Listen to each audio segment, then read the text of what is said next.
স্বাগত আজকের বাংলাদেশে। আপনাদের সাথে আছে আমি খালেদ মহিউদ্দিন। রাজনীতির মাঠে একে অপরকে বেকায়দায় ফেলতে সরকারি দল ও বিরোধী দল, এতে করে সংকটে পড়ছে আসলে দেশ, জনতা ও গণতন্ত্র। এসব নিয়ে আজকে কথা হবে। আজকের আলোচনায় আমরা তাই খুঁজতে চেষ্টা করব সংকট আসলে কার। আলোচনার জন্য আজ আমাদের স্টুডিওতে আছেন স্বতন্ত্র সংসদ সদস্য প্রকৌশলী মোহাম্মদ ফজলুল আজিম, আছেন শ্রম ও কর্মসংস্থান মন্ত্রণালয় সম্পর্কিত সংসদীয় স্থায়ী কমিটির সভাপতি ইসরাফিল আলম এবং বিএনপি চেয়ারপারসনের উপদেষ্টা অ্যাডভোকেট আহমদ আজম খান। জনাব ইসরাফিল আলম, আমি আপনার কাছে প্রথমে জানতে চাইব যে আপনি নিশ্চয়ই খেয়াল করেছেন যে বেগম খালেদা জিয়ার বড় ছেলে তারেক রহমানকে ইন্টারপোলের মাধ্যমে গ্রেপ্তার করে দেশে ফিরিয়ে আনতে পরোয়ানা জারি করেছে ঢাকার আদালত। তার কিছুদিন আগে আইন প্রতিমন্ত্রী বলেছিলেন তাকে ফিরিয়ে আনা হবে। তো এটা এখন কেন, মানে হঠাৎ, মানে আমি জানতে চাচ্ছি যে এটা এই আদেশটা বা এই আদেশটার জন্য প্রার্থনাটা এখন কেন? আসলে খুব ভালো বলেছেন আপনি। ওই প্রত্যেকটা কাজের কিছু কারণ থাকে, কিন্তু কজ অফ অ্যাকশন যেটাকে বলা হয়। তারেক রহমান সাহেব উনি তত্ত্বাবধায়ক সরকারের সময় উনি স্বেচ্ছায় অনিচ্ছায় বা কি পরিবেশ পরিস্থিতিতে দিয়েছিলেন সেটা বড় কথা না। উনি একটা মুসলেকা দিয়ে গিয়েছিলেন যে উনি কখনো রাজনীতি করবেন না। কার কাছে মুচলেকা? সরকারের কাছে দিয়েছে, পাবলিকলি দিয়েছে, এটা সবাই জানি। তো এটা আমি জানি না আর কি, মানে মুচলেকাটা কিরকম? আপনি আমাদের অনেক ভালো জানেন। না ইসমাইল ভাই, আপনি একটু বলেন যে সেই মুচলেকাটা আসলে কি, মানে আমার ঠিক না, মানে আমি আমার মনে পড়ছে না। তত্ত্বাবধায়ক সরকারের সময় অনেক রাজনীতিবিদই কিন্তু বলেছিল আমরা রাজনীতি করব না। জি, সেটা তাদের মধ্যে অনেকে আপনাদের দলে আছেন। জি, সব জায়গায় সেইভাবে কিন্তু তারেক রহমান সাহেবও কিন্তু এরকম একটা মুসলিকা তত্ত্বাবধায়ক সরকারের কাছে, আপনার কাছে, আপনাদের সরকারের কাছে, তত্ত্বাবধায়ক সরকার আমাদের সরকারের সময় তো সে আমাদের কাছে ছিল না। সে তখন থেকে সে দেশের বাইরে দিয়ে গিয়েছিলেন। যাওয়ার পর থেকে সে তো প্যারোলে গিয়েছিলেন। তারপরে যে তার বিরুদ্ধে অনেক মামলা আছে, সে মামলাগুলো তো দিনের পর দিন সে গড় হাজির হয়। গড় হাজির থাকার একটা পর্যায়ে তার জামিন ক্যান্সেল হয়ে যায়। তার জামিনটা ক্যান্সেল হয়ে যাওয়ার কারণে সে কিন্তু আইনি চোখে সে কিন্তু পলাতক হয়ে যায়। তো পলাতক হয়ে যাওয়ার পরে সে যেটাকে আপনি তো ম্যাজিস্ট্রেট ছিলেন, আপনি জানেন অ্যাবসকন্ডিং হয়ে গেছে। সে অ্যাবসকন্ডিং হওয়ার পরে কবে এটা অ্যাবসকন্ডিং হয়ে গেছে তা আমি ডেট ঠিক বলতে পারবো না। একটা সময়ে বারবার টাইম পিটিশন, যে চিকিৎসায় আছেন তার সময় লাগবে আসতে, এরকম করতে করতে একটা সময়ে আদালত তার বিরুদ্ধে অভিযোগ গঠন করেছেন 2011 সালের 8 আগস্ট। হ্যাঁ, এখন 2013 সালের মে মাসের 7 তারিখে, মানে আমি আসলে সময়টা এখন কেন, আমি কামিং ইন দ্যাট পয়েন্ট। আপনি যাচ্ছে এখন কেন? এখন এই জন্য আপনি তো ভালো করে জানেন, কয়েকদিন আগে মিডিয়াতে, সারা বাংলাদেশের সব মিডিয়াতে এবং মিডিয়াতেই তারেক রহমান সাহেবের যে বক্তব্যটা প্রচার করা হয়েছে, এটা সম্পূর্ণ রাজনৈতিক বক্তব্য এবং সরকারের বিরুদ্ধে ঝাঁপিয়ে পড়ার জন্য, ঝাঁপিয়ে পড়ার জন্য সারা দেশবাসীকে, তার দলীয় নেতাকর্মীদেরকে উনি আহ্বান জানিয়েছেন সরকারকে উৎখাত করার জন্য। তো উনি যেহেতু রাজনীতি করতেই চান, তো সরকারও চায় যে দেশের রাজনীতি দেশে এসেই করুক এবং আইনগত প্রক্রিয়ার ভিতর থেকেই উনি করুক। এই কারণেই সরকারের যেটা এখতিয়ার লিগ্যাল ফ্রেমওয়ার্কের মধ্যে আছে, সরকার সেই এখতিয়ারের ভিতর থেকে কাজ করছে। আমরা দুইটা উপসংহারে এরকম আসতে পারি যে তত্ত্বাবধায়ক সরকারের কাছে উনি যে কথা বলে গিয়েছিলেন সেই কথা যেহেতু উনি ভঙ্গ করেছেন, সেজন্য আপনারা দেখেন সেটা না, মানে আপনি কি না, আমি একটা কথা বলি, তত্ত্বাবধায়ক সরকারও কিন্তু সেটাকে যেভাবেই দেখেন সেটাও একটা সরকার। জি, ওই সেই ধারাবাহিক, আমি জানতে চাচ্ছি সেই ধারাবাহিক। ফেব্রুয়ারি নির্বাচনে একটা সরকার নির্বাচিত হয়েছিল, তার কনস্টিটিউশন অ্যামেন্ডমেন্ট করেছিল, সেটা আপনি আমি মানি আর না মানি, সেটাও একটা সরকার। আবার মঈনুদ্দিন ফখরুদ্দিন ইয়াজউদ্দিন সাহেবের যে সরকারটা, সেটাও একটা সরকার। তারেক রহমান সাহেব যদি এখন সরকারের বিরুদ্ধে সমালোচনা না করতেন, তিনি আরো থাকতে পারতেন। প্রজাতন্ত্রী বাংলাদেশ সরকারের কাছে দিয়েছেন। জি, তারেক রহমান সাহেব যদি এখন লন্ডনে, মানে আরেকটা উপসংহার এরকম হতে পারে কিনা যে লন্ডনে যদি সরকারের বিরুদ্ধে কথা না বলতেন, তাহলে আরো অনেকদিন লন্ডনে থাকতে পারতেন? মেবি হতে পারতো। ঠিক আছে, আপনাকে ধন্যবাদ। আমি একটু অ্যাডভোকেট আহমেদ আজম খানের কাছে জানতে চাইবো যে আজম ভাই, তারেক রহমান এখন দেশের বাইরে কেন আছেন? আপনি কি একটু বলবেন যে তার বিরুদ্ধে মানে মামলা যেগুলি আছে সেগুলি আইনিভাবে আপনারা কেন? খালেদ, আপনাকে ধন্যবাদ আলোচক বৃন্দ, স্বাগতম ইন্ডিপেন্ডেন্টের দর্শক। দেখুন, আমরা যখন কথা বলি তখন কিন্তু আমরা চারজনে শুনি না, কথাটা কিন্তু লক্ষ লক্ষ দর্শক শুনে। সেখানে আমরা যদি ভুল তথ্য দেই, দর্শকদের কাছেও কিন্তু সঠিক অনেক তথ্য থাকে, তখন আমাদের সম্পর্কে বলে যে এই ধরনের তথ্য দেওয়ার জন্য কি ওনারা জাতির সামনে বসছেন। এটা দুঃখজনক। আমরা যেন ভুল তথ্যগুলো না দেই, যেটা আমার বন্ধু ইসরাফিল সাহেব দিলেন। আপনি বলেছেন যে আজকের বিষয়বস্তু সংকট কার? সংকটটা সম্পূর্ণ সরকারের, এবং সরকার সংকট তৈরি করে জাতি, অর্থনীতি, গণতন্ত্রের সংকট তৈরি করেছেন। এই 42 বছরে দেখেন বাংলাদেশে দুর্নীতি সীমাহীন অবস্থা। এই হলমার্ক বলেন, ডেস্টিনি বলেন, বিসমিল্লা গ্রুপ বলেন, এসালম গ্রুপ বলেন, লক্ষ লক্ষ হাজার কোটি টাকা এরা দুর্নীতি করে ব্যাংক শূন্য করে ফেলেছেন। পদ্মা সেতুর মাধ্যমে আমি 2 মিনিটের মধ্যে শেষ করব। আচ্ছা 1 মিনিটের মধ্যে শেষ করব। দেখুন, এই পদ্মা সেতুর মধ্য দিয়ে সারা বিশ্বের কাছে একটা লজ্জাজনক জাতি হিসেবে আমাদেরকে দাঁড় করিয়েছেন। এই অবস্থার মধ্যে কি করেছেন? দেশকে মহাসংকটে ফেলে, দেশের রাজনীতিকে মহাসংকটে ফেলে কি করেছেন? তত্ত্বাবধায়ক সরকার ব্যবস্থাকে বাতিল করেছেন। এখন সেই তত্ত্বাবধায়ক সরকার ব্যবস্থাকে বাতিল করে দলীয় সরকারের অধীনে নির্বাচন করবার জন্য তারা যা খুশি তাই করছেন। এই যে তারেক রহমানের বিরুদ্ধে কথাগুলো উনি বললেন, প্রথম কথা বললেন যে তারেক রহমান যখন বিদেশ যান মুচলিকে দিয়ে গেছেন। আমি ইসরাফিল সাহেবের সাথে চ্যালেঞ্জ করলাম যে কি মুচলিকে দিয়ে গেছেন, এটা যদি উনি জানাতে পারেন, বলতে পারেন, তাহলে আমি রাজনীতি ছেড়ে দেব। আমার প্রশ্ন কিন্তু সরল, তারেক রহমান সাহেব এখন বিদেশে কেন আছেন? এই আসছি আপনার কথায়। আর সরকারের বিরুদ্ধেও তিনি ঝাঁপিয়েও পড়েন নাই, উৎখাতের কথাও বলেন নাই। উনি প্লেনলি বলেছেন যে গণতন্ত্র রক্ষার জন্য, একটা নিরপেক্ষ নির্বাচনের জন্য আপনারা ঐক্যবদ্ধ হন, এই কথাটা বলেছেন। তারেক রহমান বিদেশে আছেন একটা কারণেই। আপনি জানেন যে তারেক রহমান 2008 সালে 11 সেপ্টেম্বর হাইকোর্টের পারমিশন নিয়ে, অনুমতি নিয়ে চিকিৎসার জন্য উনি লন্ডনে আছেন এবং লন্ডনে চিকিৎসারত আছেন, এবং প্রত্যেকটা মামলায় উনি এখন জামিনে আছেন। উনি অ্যাবসকন্ডিং না, উনি কিছুই না। উনি কি এখন চিকিৎসা নিচ্ছেন? উনি এখনো চিকিৎসা নিচ্ছেন। উনার চিকিৎসার ব্যাপারে কি আপনার কাছে কোনো আপডেট আছে যে উনি কবে সুস্থ হবেন বা উনি কবে দেশে আসছেন? আমার কাছে যেটুকু আপডেট আছে, আমার মনে হয় যে সঠিক আপডেটটুকুই আছে। সেটা হলো যে উনার ডাক্তার বলেছেন, আপনি যদি ফুটেজে দেখেন, উনি এখনো সোজা হয়ে হাঁটতে পারেন না। উনি এই প্রথম অনেকদিন পরে একটা সভায় কিছু বক্তৃতা করেছেন, কিন্তু উনি সোজা হয়ে দাঁড়াতে পারেন না, উনি সোজা হয়ে হাঁটতে পারেন না। জাতির ক্রান্তি লগ্নে উনি হয়তো একটা সভায় গিয়ে কিছু কথা বলেছেন। ওনার আরো বেশ সময় নেবে, ডাক্তাররাও স্পষ্ট বলতে পারছেন। খুব শীঘ্রই তারেক রহমান দেশে আসছেন না, আরো বেশ কিছুদিন সময় লাগবে ওনার, মানে পরিপূর্ণ সুস্থ উনি কোনোদিন হতে পারবেন না। চলাফেরার মতো সুস্থ হইতে হয়তো আরো 1-2 বছর সময় লেগে যেতে আসার মতো সুস্থ হবেন, কিন্তু সময় লাগবে, সময় লাগবে। আপনাকে একটু ধন্যবাদ। আমি একটু জনাব ফজলুল আজম সাহেব আপনার কাছে আসি, যে আপনি এই আলোচনা শুনছিলেন, আপনি এই নিয়ে একটু আপনার মূল্যায়ন শুনবো। পাশাপাশি আমি আরেকটা মন্তব্য করে রাখি, সংসদ সদস্যদের মধ্যে আপনি একমাত্র সদস্য যিনি স্বতন্ত্র সংসদ সদস্য হওয়ার কারণে আপনি বিরোধী দলের অনেকটা বলেন। আপনি কি মনে করেন যে আপনি একক হলেও সেটা একটা মিনিংফুল জিনিস, আপনি সংসদে যাওয়াটা গুরুত্বপূর্ণ মনে করেন কিনা? নিঃসন্দেহে আমি মনে করি সেটা। আপনি যেটা নিয়ে আজকে আলোচনার অবতারণা করেছেন যে সংকট কাল কার জন্য, আমার উত্তর হলো পুরো জাতির জন্য। এই কারণে এই জাতি কিন্তু বারবার এই গণতন্ত্রকে প্রাতিষ্ঠানিক রূপ দেওয়ার জন্য বিভিন্ন আন্দোলন করে 1991 সনে এটি গণতান্ত্রিক প্রক্রিয়ার একটি আন্দোলনের মাধ্যমে একটি গণতান্ত্রিক ব্যবস্থাপনায় গিয়েছিল। যাই হোক, পরে 95-96-তে একটি আন্দোলন হলো যে যেই সরকার ক্ষমতায় থাকবে তাদের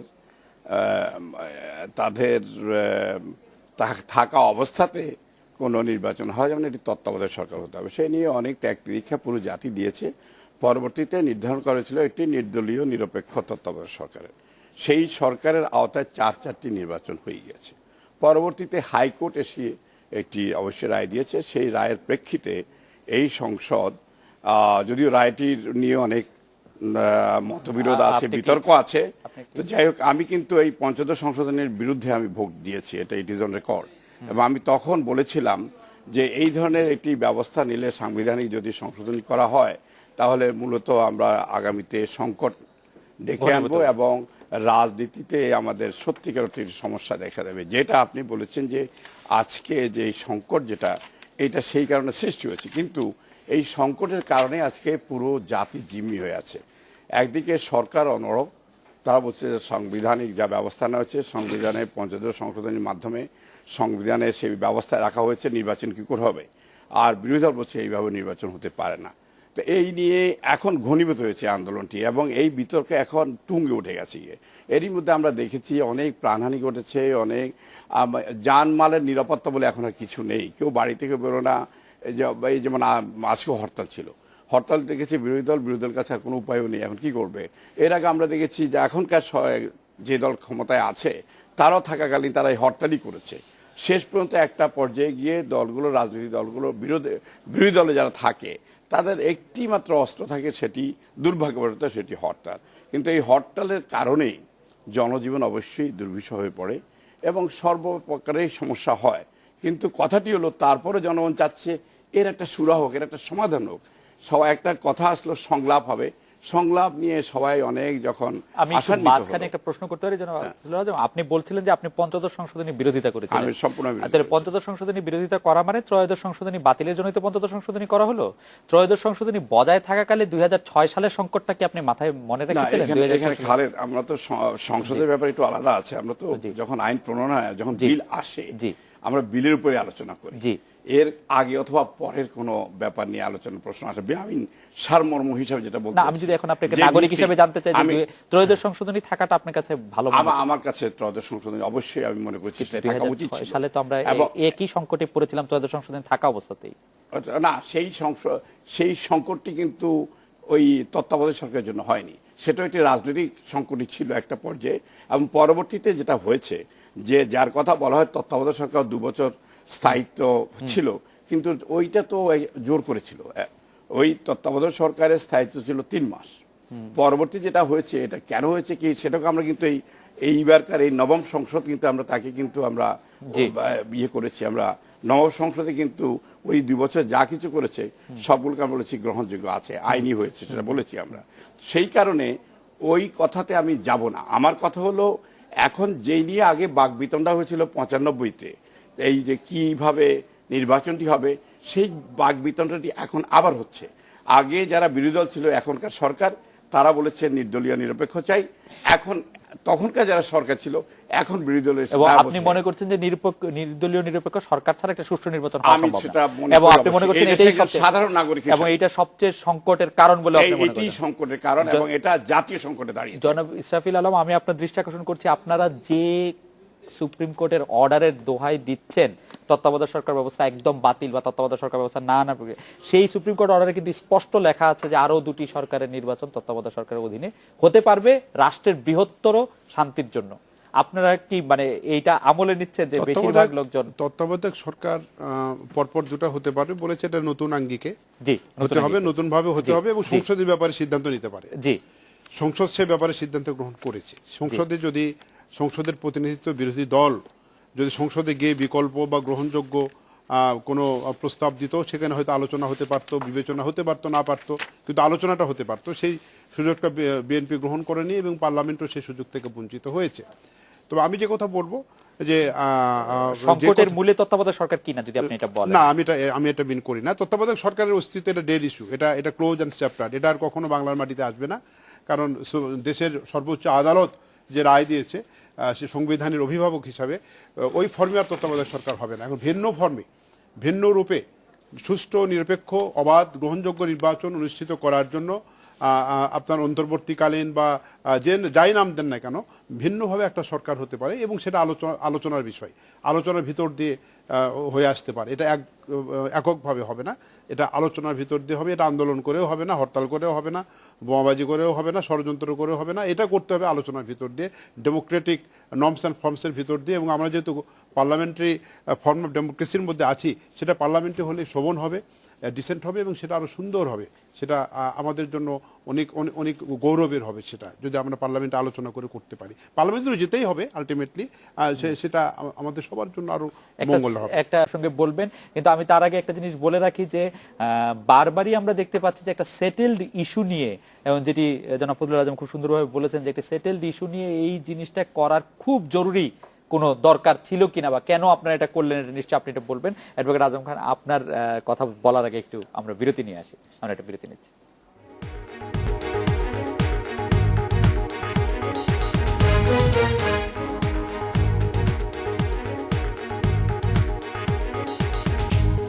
বিরতির পর ফিরে এলাম আজকের বাংলাদেশে। আজম ভাই একটু বলতে চাইছিলেন, বিরতির আগে আমরা যে বিষয়ে আলোচনা করছিলাম। আমি শুধু একটা জিনিস একটু বলে রাখি, হরতাল নিয়ে কথা বলেছেন ফজলুল আজম সাহেব। আমরা দেখেছি যে আজ সকাল সন্ধ্যা হরতাল নিয়ে মানে একটি পত্রিকা ইয়ে করেছে যে হরতাল ডেকে মাঠে নেই কৌশলী বিএনপি।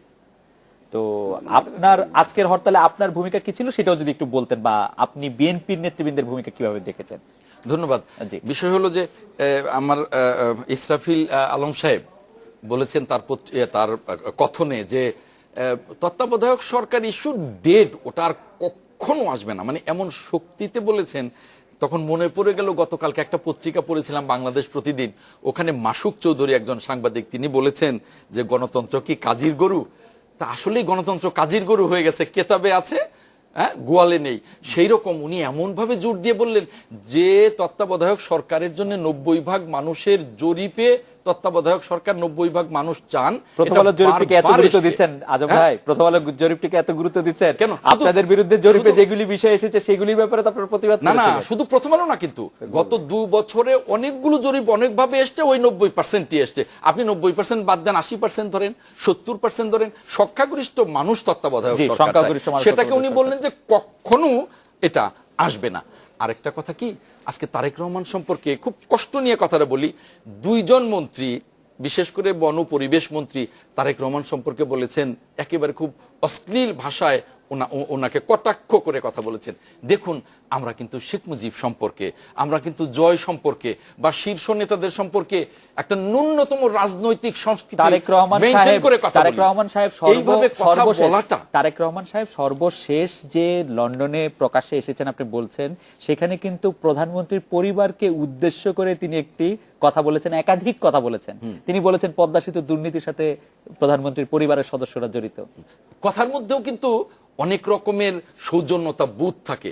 এইভাবে বলেন নাই যে তারেক রহমান দুর্নীতিবাজকে রাষ্ট্রপতি করতে চান।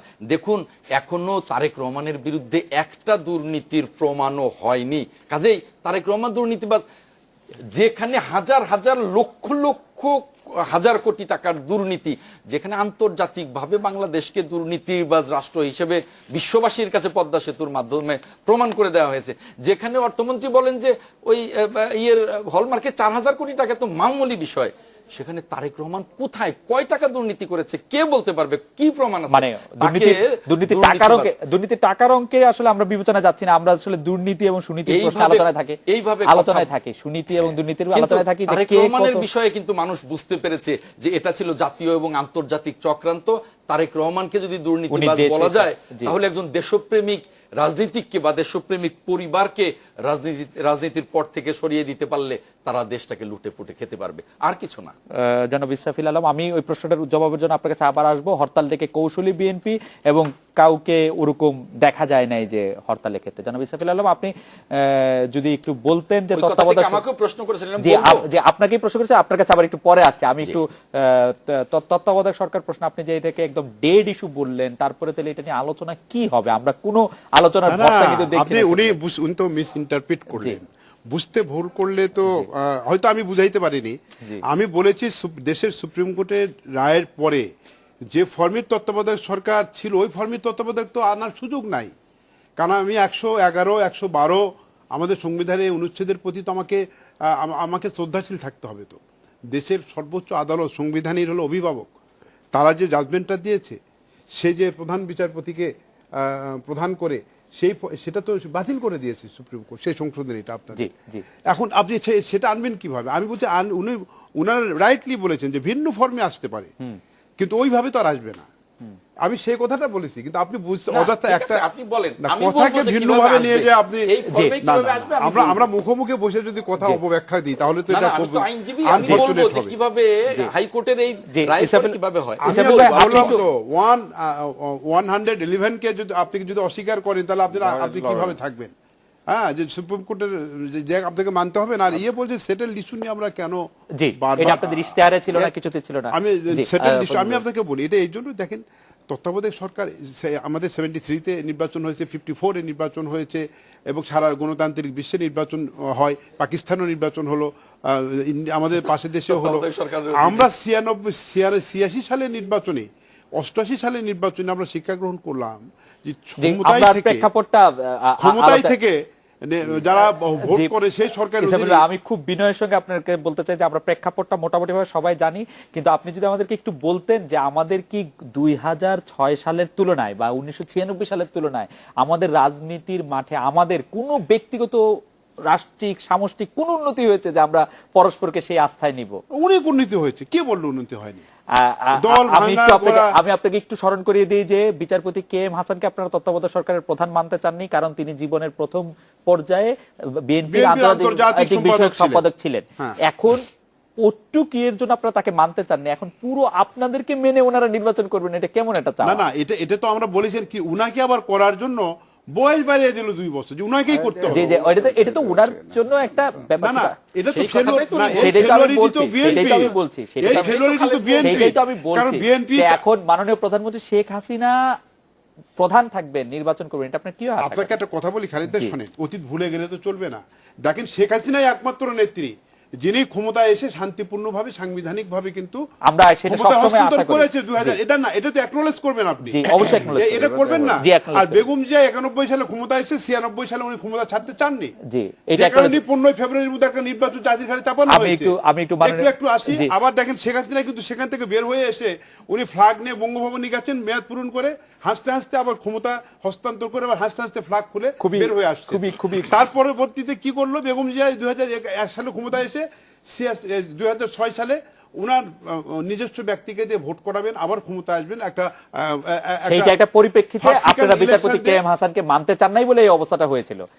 এখন এই যে তত্ত্বাবধায়ক সরকার যেটা বলে, যে তত্ত্বাবধায়ক সরকার এসেছে, সেই তত্ত্বাবধায়ক সরকারের অভিজ্ঞতা তো আমরা সবাই আমরা জানি, কিন্তু আমরা তো সেই তত্ত্বাবধায়ক সরকার জাতি চাই না। কিন্তু ফজলুল আজম ভাই, আমরা একটা, আপনি নিশ্চয়ই এটা নিয়ে মন্তব্য করবেন, আমাদের একটা প্রশ্ন এরকম থাকবে যে নির্বাচিত মানে নির্বাচনটা নিয়ে যে এত কথা, এটা থেকে আসলে ওয়ে আউটটা নিয়ে আপনি কথা বলতে চাইছিলেন, আপনার কাছে কি মনে হয় ওয়ে আউটটা কি? নির্বাচনকে নিয়ে একটি হলো গণতন্ত্রের বিকল্প নেই, এন্ড গণতন্ত্রকে যদি সত্যিকার অর্থে আমরা প্রাতিষ্ঠানিক রূপ দিতে চাই, তাহলে এই শান্তিপূর্ণ ক্ষমতা হস্তান্তর একটি অন্যতম প্রধান অঙ্গ গণতন্ত্রের। চমৎকার। সেই ব্যাপারে একটি মীমাংসিত সিদ্ধান্ত হয়ে গিয়েছিল আগে, যে কোনো কারণে হোক বর্তমান সরকার ক্ষমতায় সেটা পাল্টিয়েছে, বলেছেন সুপ্রিম কোর্টের রায়ের কথা বলেছেন, কিন্তু সুপ্রিম কোর্টের রায় দিয়ে যদি দেশ চলে তাহলে তো সংসদের প্রয়োজন নেই। সংসদ তো জনগণের সংসদ, এবং জনগণই যদি সকল ক্ষমতার উৎস হয়ে থাকে তাহলে সংসদই নির্ধারণ করবে।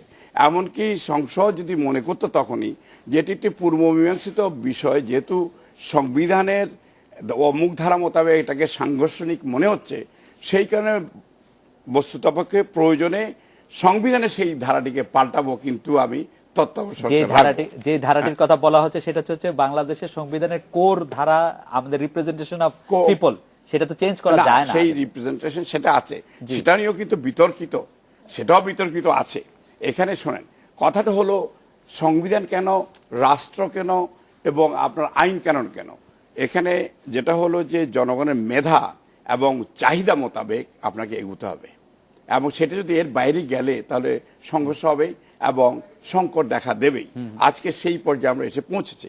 কাজেই জনগণ, যেটা আমার ভাই আজম যেটা বললো প্রথম আলোতে 90%, আমি প্রথম আলোর কথা বলবো না, আমরা এই দেশেরই নাগরিক, আমরা রাস্তাঘাটে বিচরণ করি। আমি আমার এলাকাতে, আমি পরশু আসছি আমার এলাকা থেকে, আমি তো দেখি সকলেই একটি কথা, ভাই যেমনি হোক একটা নির্বাচনটা হওয়া উচিত। আমার বাড়িতে আমার স্ত্রী বলে যা কিছু রাজনীতি আমি করি না, কিন্তু একটা নির্বাচন সবাইকে নিয়ে, এই যে একটা গ্রহণযোগ্যতার প্রশ্ন এসছে, this is very pertinent at this point, এবং এইটাকে আমাদের মনে রাখতে হবে। এখন আমার ভাই ইসরাফিল তো বাঘা পার্লামেন্টারিয়ান এবং রাজনীতিবিদ, তার সাথে কথা বলতে এমনিতে ভয় পাই, কিন্তু সে যে বললো তত্ত্বাবধায়ক সরকার ইজ এ ডেড ইস্যু, এইটা তো আবারও একটি চিন্তার বিষয় হয়ে গেল। তাহলে আমি সংসদে বলেতে আমি ছাপড়ার মানুষ এক কোনায় বসে থাকি, কিন্তু এটি তো তাহলে ভীষণভাবে চিন্তার বিষয়। যদি দেরি হয়ে থাকে তাহলে বারবার আবার ওনার দলই বলেছে আসন সংলাপে, আবার ওনারা যখন আসন সংলাপে বিরোধী দল একটু পিছিয়ে গেল, এইটা একটা টাগ অফ ওয়ার চলছে, আবার বিরোধী দল একটু এগোচ্ছে, এখন এগোচ্ছে, হঠাৎ করে বলা হচ্ছে, যাই হোক অল ডিউ রেসপেক্ট, আমি লিডার দ্য হাউস, আমি সেই হাউসের সদস্য, ওনাকে আমি অবশ্যই সম্মান করি, মাননীয় প্রধানমন্ত্রী, এবং ওনার রাজনৈতিক প্রজ্ঞার অভাব নেই, কিন্তু আমার মনে হয় ঠিক আছে, এটা তো একটা পলিটিক্স, এটা রাজনীতি, ঠিক আছে, রাজনীতি দৌড়িতানি থাকে, কিন্তু এই সময়ে we can ill afford that time. এই সময়ে এসে আর সময়ক্ষণ অথবা কালক্ষেপণ করা যাবে না। আমি মনে করি এখন সিদ্ধান্তে আসতে হবে, এবং সংলাপই একটি মাত্র উপায়। তারপরে কি এর সমাধান কি সংলাপের মাধ্যমে আসবে। বারবার দুজনই প্রধানমন্ত্রী হয়েছে, আমাদের সম্পূর্ণ আস্থা আছে, জাতির আস্থা আছে। জাতি কিন্তু এই দুই নেত্রী কিন্তু বাদ দিয়ে কিছু চিন্তা এখনো করে না। কাজেই যেখানে সম্পূর্ণ জাতির 16 কোটি মানুষের এত অগাধ আস্থা দুটি ব্যক্তির উপরে, কাজেই এই দুটি ব্যক্তি এগিয়ে একটু আলোচনা করুক না। আমরা দেখি আমাদের তো ওই প্রজ্ঞা অথবা ওই বুদ্ধি নেই, তো কাজেই এখনকার যেটা প্রয়োজন, এখনকার প্রয়োজন বসতে হবে, আলোচনা করতে হবে, তারপর কে কোন দিয়ে যাচ্ছে। কিন্তু ওই যে সালিশ মানে কিন্তু তাল গাছটি আমার, সেটা যদি হয় তাহলে হবে না। কাজে এটাই আমার বক্তব্য এই ব্যাপারে। আপনাকে অনেক ধন্যবাদ। বিএনপি চেয়ারপারসন উপদেষ্টা অ্যাডভোকেট আজম খান আসছেন, আহমদ আজম আছেন, উনি নিশ্চয়ই বলবেন আমাদের এটা বিরতি নিতে হচ্ছে। আজম ভাই ফিরে এসে আমি এই ব্যাপারে বিএনপির অবস্থান এবং হরতালের সময় কৌশলী বিএনপির অবস্থানটা একটু জানতে চাইবো। বিরতি দিচ্ছি।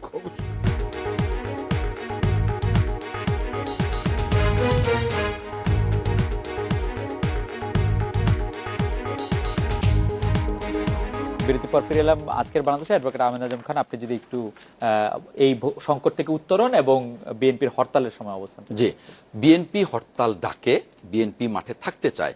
আমি আগের সরকারগুলোতে আমরা দেখেছি যে হরতালের সময় হরতালকারীরা মাঠে থাকলে, পিকেটিং করলে তারা পুলিশের মার খায়, এর বেশি কিছু না। কিন্তু এখন কি হয়, এখন সোজাসুজি গুলি হয়, এখন সোজাসুজি ভ্রাম্যমাণ আদালত জেল দিয়ে দেয়। এই যে অত্যাচার, এই অত্যাচারের কারণে বিএনপি কি করে মাঠে থাকবে? সোজা গুলি, অন্য কোনো কিছু না।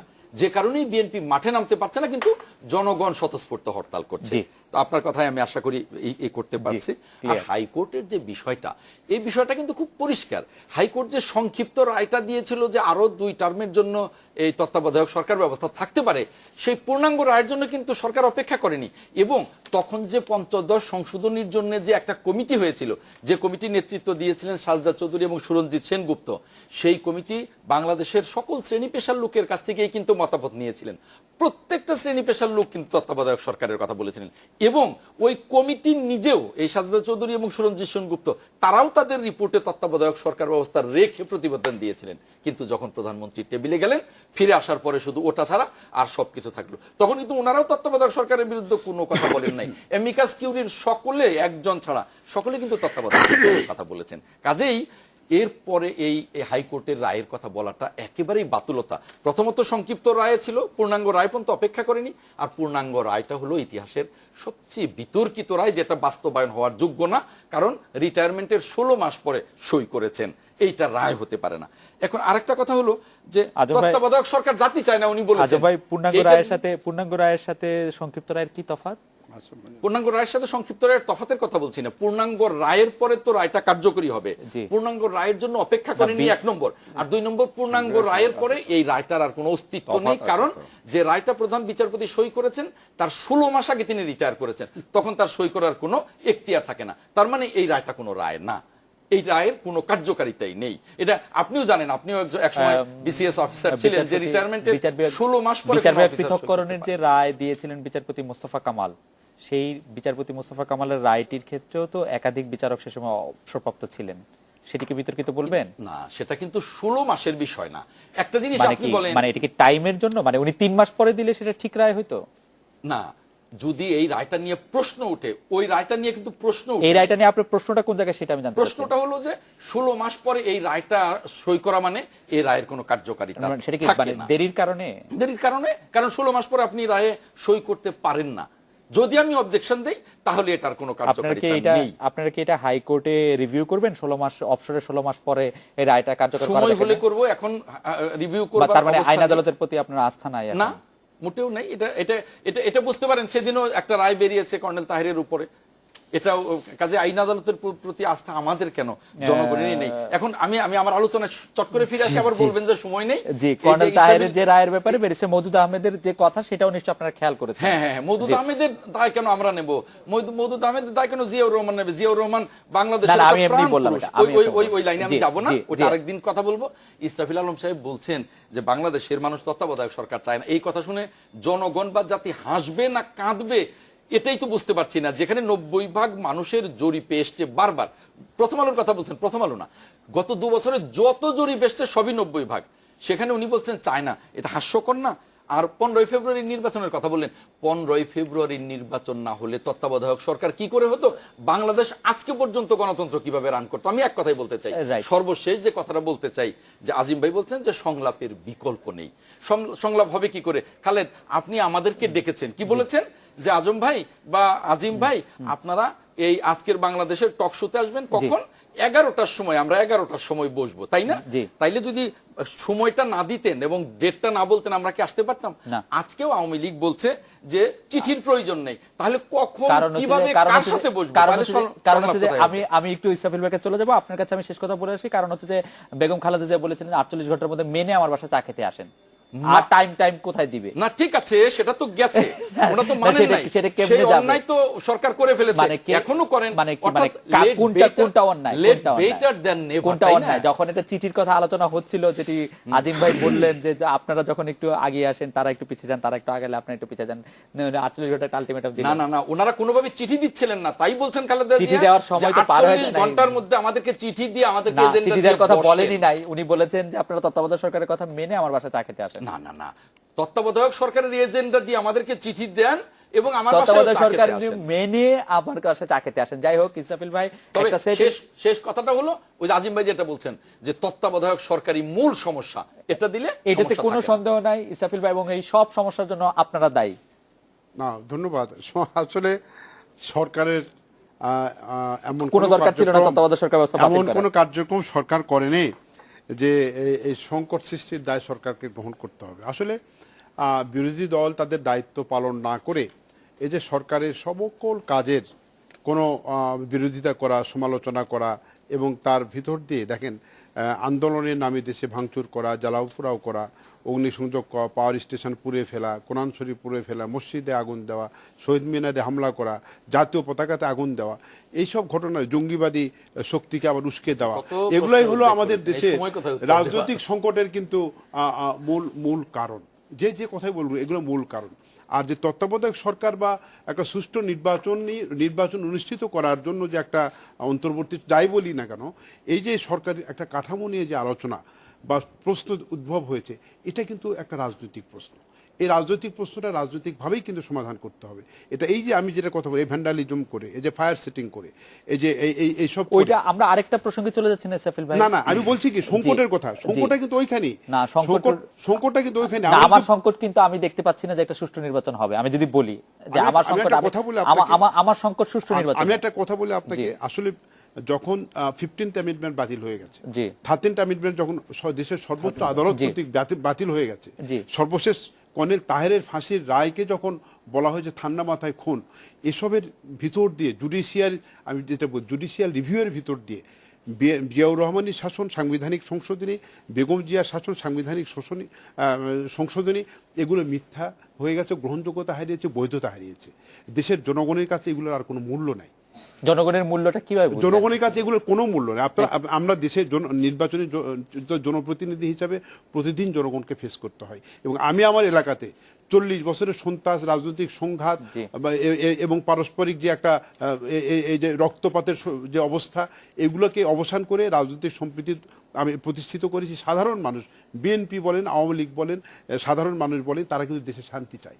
তারা বোমাবাজি চায় না, জ্ঞানের হামলা চায় না, অস্ত্রের চালান চায় না, পাশাপাশি নির্দলীয় নিরপেক্ষ লোকের কাছ থেকে নির্বাচন না, তারা কিন্তু শান্তি চায়। এবং শেখ হাসিনার সরকার যে একটা সুষ্ঠু, নিরপেক্ষ, গ্রহণযোগ্য নির্বাচন উপহার দিতে পারে, ভোটাররা তাদের ভোটাধিকার প্রয়োগ করতে পারে, এরকম পরিবেশ উপহার দিতে পারে, এই প্রমাণটা সিটি কর্পোরেশনের নির্বাচনের আলোচনায় আমি স্থানীয় সরকার নির্বাচনের আলোচনায় আমি খালিদ ভাই, এটা আপনি গ্রহণ করেন না, কিন্তু আমাকে বলতে দিতে হবে।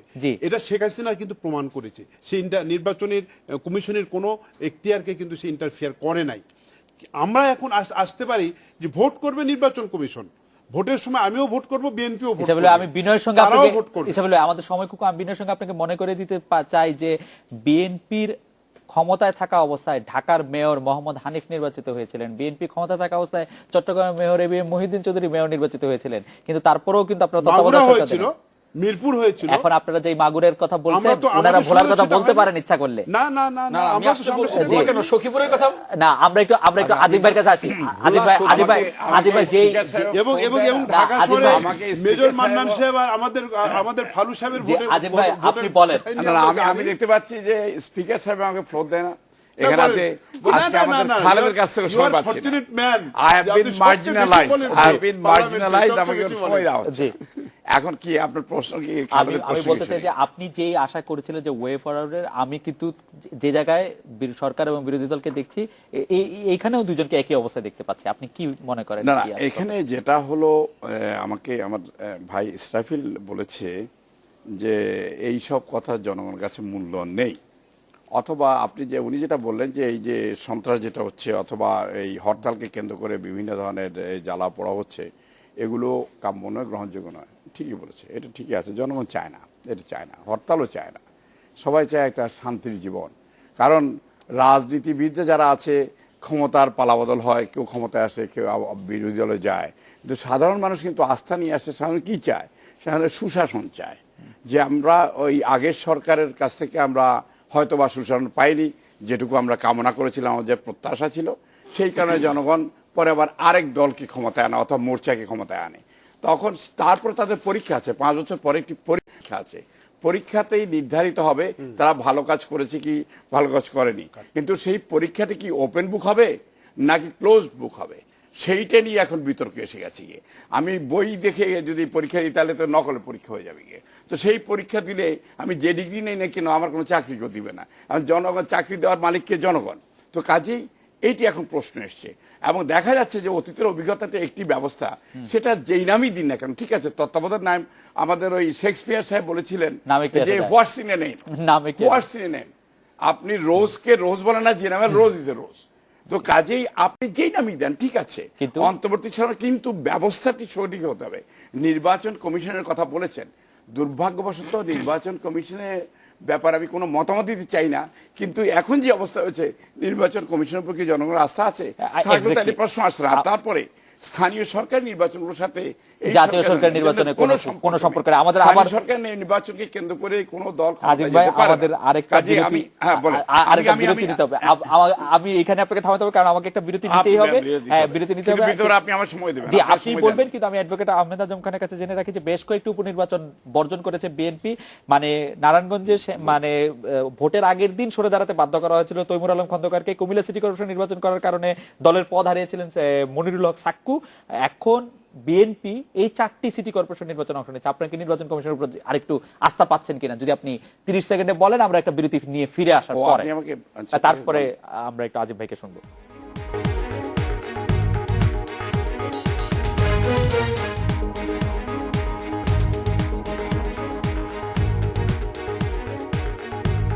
বিরতির পর ফিরে এলাম। আজকের বাংলাদেশে 4 সিটি কর্পোরেশন নির্বাচনে অংশগ্রহণের মধ্যে দিয়ে কি নির্বাচন কমিশনে কিছু আস্থার দেখছে বিএনপি? আমি এই কথা বলার আগে শুধু সংক্ষিপ্তভাবে বলতে চাই যে ইসরাফিল আলম সাহেব এর আগে তার কথনে তিনি ওই সন্ত্রাস নিয়ে কথা বলেছেন, কোরআন পুড়িয়ে নিয়ে কথা পোড়ানো নিয়ে কথা বলেছেন, অনেক কিছু বলেছেন। এগুলো কিন্তু সমগ্র জাতি জানে যে কারা সন্ত্রাস করছে। পত্রিকায় আসে, প্রথম আলো সহ অনেক পত্রিকায় আসে কারা কোরআন পুড়িয়েছে। এটা কিন্তু ফুটেজ আজ পর্যন্ত দিতে পারেনি। আমরা কিন্তু বলেছি যে এটা সরকারের এজেন্টরা পুড়িয়েছে, এটা সরকারের বাহিনীরা পুড়িয়েছে। যে আমাদের উচিত ছিল এটা আটকানো গিয়ে, যারা ওইখানে মিছিল করছিলাম তাদের উচিত ছিল আটকানো গিয়ে, যদি সরকারও করে থাকে। হ্যাঁ, অনেকগুলো প্রশ্ন উনি অবতারণা করেছেন, সময়ের অভাবে জবাব দিতে পারলাম না। কিন্তু জাতি এগুলো জানে, এগুলো নিয়ে বেশি কথা বলার সময় আপনি দেবেন না, আমিও বলতে চাই না। কিন্তু নির্বাচন কমিশনের উপর আমাদের এতটুকু আস্থাও তৈরি হয়নি। কারণ নির্বাচন কমিশন যেদিন সরকার বলেন, পরের দিনই ওই কথাটা নির্বাচন কমিশন বলেন। অংশ নিচ্ছেন, তাও তবু অনাস্থা নিয়ে অংশ নিচ্ছেন। অনাস্থা নিয়ে অংশ নিতে হচ্ছে এই জন্যই যে আমরা কোনো কিছুকেই, বিশেষ করে এই সিটি কর্পোরেশন গুলোকে আনচ্যালেঞ্জ আমরা যেতে দিতে পারি না। কারণ এই অনাস্থা নিয়ে আপনারা অংশ নিচ্ছেন। আমার জবাব হয়ে গেছে, আমরা অনাস্থা নিয়ে অংশ নিচ্ছেন। জনাব ইসরাফিল আলম, আপনাদের উপর কোনো ধরনের আস্থা বিএনপির নাই, এই অবস্থা থেকে উত্তরণের একটা পজিটিভ উপায় যদি এটা না থাকায় স্বাভাবিক। এবং নন কনফিডেন্স নিয়ে ওনারা যেরকম ভোট করতেন সিটি কর্পোরেশন অন্যান্য ভোট, ওই নন কনফিডেন্স নিয়ে ওনারা জাতীয় নির্বাচনে অংশগ্রহণ করবে, এটা আমাদের প্রত্যাশা। তবে একটি কথা বলি যে আমরা গণতান্ত্রিক বিধি ব্যবস্থায় আছি, এখনো democracy is the highest political culture of the world, এবং গণতন্ত্রের বিকল্প হচ্ছে অধিকতর গণতন্ত্র।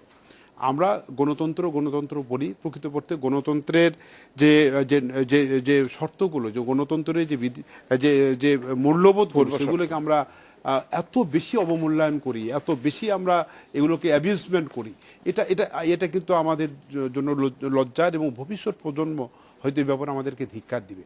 আমরা পার্লামেন্টে আলোচনা করেই সমস্যার সমাধান করতে পারি, এটা, এবং that is the perfect Real place. Fazlul Ali ভাই, আপনার কাছে আমি শেষ 1.5 মিনিটের জন্য আসতে চাই যে পার্লামেন্টে আলোচনার যেটা কথা বলছেন ওনারা, সেটা কি আসলে প্র্যাকটিক্যাল কিনা? এত ব্রুট মেজরিটি নিয়ে আওয়ামী লীগ আছে, সেখানে পার্লামেন্টের আলোচনাটি আমি মনে করি এটা বাস্তবধর্মী নয়, এবং এইটা এতদিন বিএনপি অথবা বিরোধী দল সংসদে আসেনি, এইটিকে সামনে রেখে কখনো আসবে না। এই কথাটি বলা না বলা সামিল বলে আমি মনে করি, এবং আমি আবার বলি সাধারণ নাগরিক হিসাবে। এবং যেটা আমার সহকর্মী ভাই ইসরাইল সাহেব বললেন অবমূল্যায়নের কথা, সত্যিকার অর্থেই গণতন্ত্রের যে আদর্শ উদ্দেশ্য এবং এইটা যেগুলোর উপর যার মেইন ভিত, যেগুলো সে মূল ভিতগুলোর উপরেই এখন অবমূল্যায়ন, আস্থাহীনতা চলে গেছে জনগণ। এবং এইটা আমি আশঙ্কিত যে আগামী নির্বাচনের পরে যেই দলই ক্ষমতায় আসুক, যদি আমার আজম ভাইরা ক্ষমতায় আসে, তো আজমরা ক্ষমতায় আসলে কিন্তু ওনারা কিন্তু পরের দিন থেকে রাস্তায় নেমে যাবে। কারণ শেষ পর্যন্ত ওই যে আমাদের সিনিয়র সাংবাদিক মুসে সাহেব বলেছে যে এই রাজপতি শেষ পর্যন্ত নির্ধারণ করবে, সেটা করতে গিয়ে এখন অনেক এরাও ভাঙচুর করছে, আগুন জ্বালাচ্ছে, ওইদিকে পুলিশও কিন্তু একেবারে টার্গেট শুটিং করে যাচ্ছে গিয়ে। এগুলো তো জনগণ চায় না। কাজেই সংলাপ দিয়ে আসতে হবে, এবং আমি বারবারই বলি যে এখন সংসদে যাবে না, যার কারণই নেই। ওখানে যেটা বলেছি ব্রুট মেজরিটি আছে, ওনারা বলবে যে তখন তো তাহলে একদম হালাল হয়ে গেল, তারা এসেছিল, জনগণ চায় না। And this is the house of the parliament. তার মানে এই খেলাটা এরকমই চলতে থাকবে, এই খেলাটা এইভাবে চলতে থাকবে। একটা শেষ আসার কথা যদি বলতেন। আশার আলো যেটা আমি মনে করি, তারপরেও আমি মনে করি যে একটা পর্যায়ে গিয়ে একটা সমঝোতার মাধ্যমে গ্রহণযোগ্য নির্বাচন হবে, হতে পারে। আমরা সবাই আশা করি যে একটা গ্রহণযোগ্য নির্বাচন হোক। আজকের অনুষ্ঠানে আসার জন্য আপনাদের তিনজনকে অনেক ধন্যবাদ। এই ছিল আজকের বাংলাদেশে, দেখা হবে আগামীকাল এই সময়। শুভরাত্রি।